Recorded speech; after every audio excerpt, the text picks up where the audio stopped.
Hey, good morning. This is Jeff from Time to Go, and we're going to talk about boondocking coffee.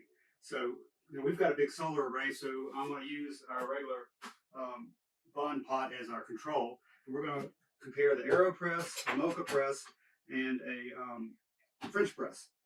So we're going to try to do this as scientifically as possible. I got some water heating up. So while that's doing, I'm going to go ahead and load the Moka pot. We're going to use basically the same amount of rounds in each one. And we're using filtered Berkey water, using a cup for each extractions. Almost a cup. It's a little, I'm going to use 3/4 cup on that one. Now I've got fresh ground coffee from Sprouts. I round it as espresso. So it's pretty fine.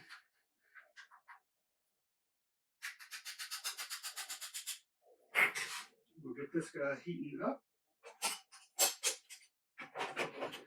Now, one of the problems we had with a Moka pot, especially the little one we brought from Italy, was it was too small for the burner.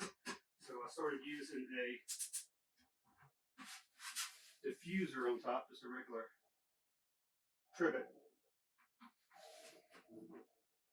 Get my water to about 180. Getting pretty close. On the Aeropress, I went ahead and wet the filter.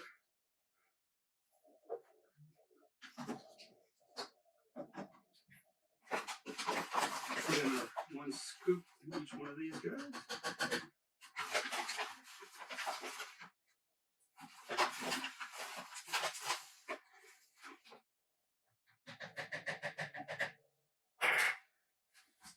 Where our water is. And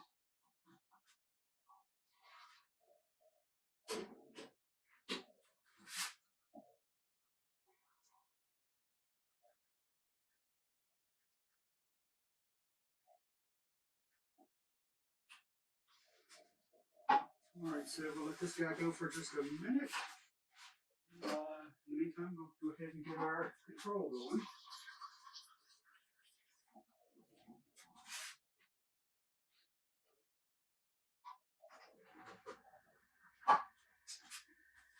Alright, so it's been about 30 seconds. Aeropress gives you a little bit of this little paddle, so you're supposed to paddle it a little bit. And then we'll put the filter on top. And wait another minute. Go ahead and turn him over at this point.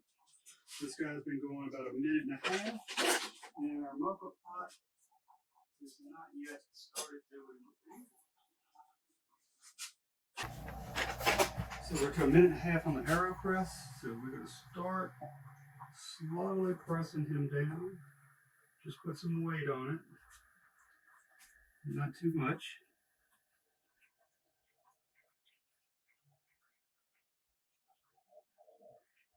This was actually designed to make espresso. We're making more of an Americano. I put more water to the coffee mixture. But that's what the numbers on the side are for. And right at the last, you'll hear the air come out. We'll set him aside. And we got our first cup. We've got another 30 seconds or so on him. And we got our control. So while these guys are still hot, I'm going to go ahead and start evaluating. Okay, you go ahead and cut it now. Okay, so we've been about 3.5 minutes on the French press, so we'll go ahead and press him through.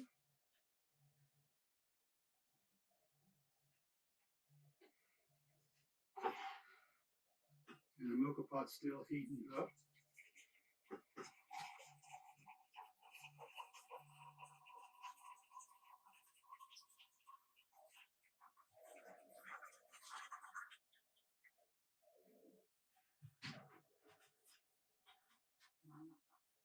And the Moka pot is finally coming to a boil.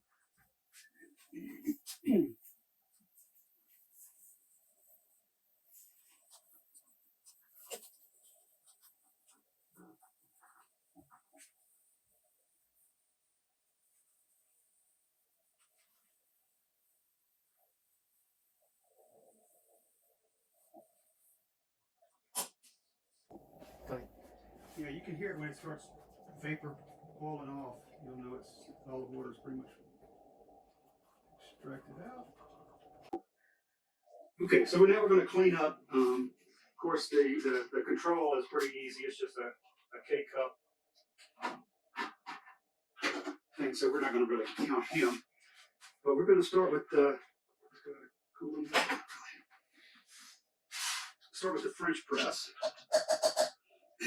One of the things I don't like about the French press is you got all these grounds that you got to deal with, especially if you're camping, tent camping.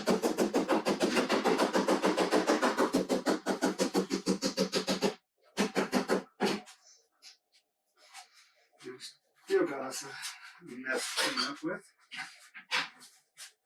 Moka Pot may still be a little hot to clean up.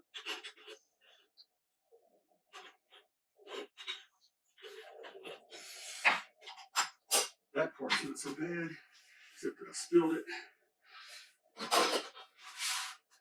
Getting the grounds out.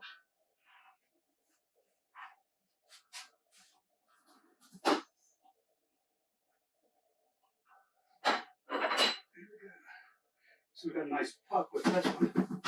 He's not so hard to get out. So doesn't leave you as much to clean up.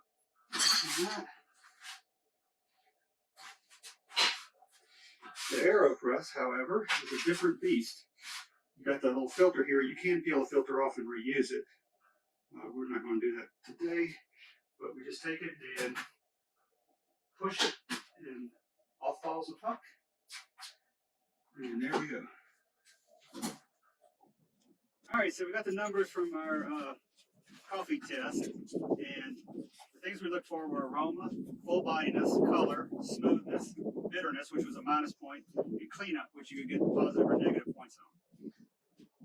So typically we just did 5 being the best, 1 being the worst, and then on the 2 that were positive and negative, you just away from 0. So the Aeropress, the aroma was great, full body test, taste, color, smoothness, didn't have any bitterness, and cleanup was super easy. So it scored 22. The other 3, for various reasons, all scored 16. The French press was the hardest to clean up, so we gave it a -2. The Moka was a little hard to clean up. We got a -1. The Moka did produce a slightly bitterness. You know, I guess it tasted more like Italian espresso than any of the rest of the blends that we used. So for that reason, smoothness only got 3, and it got a -1 because it did have some bitterness with it. But overall, I think the Aeropress is hard to beat. It's hard to beat, and if you're boondocking, you know, Buena Vista is a hard place to beat too. So with the mountain views and everything, I'm not sure we'll ever get this camper out of here, but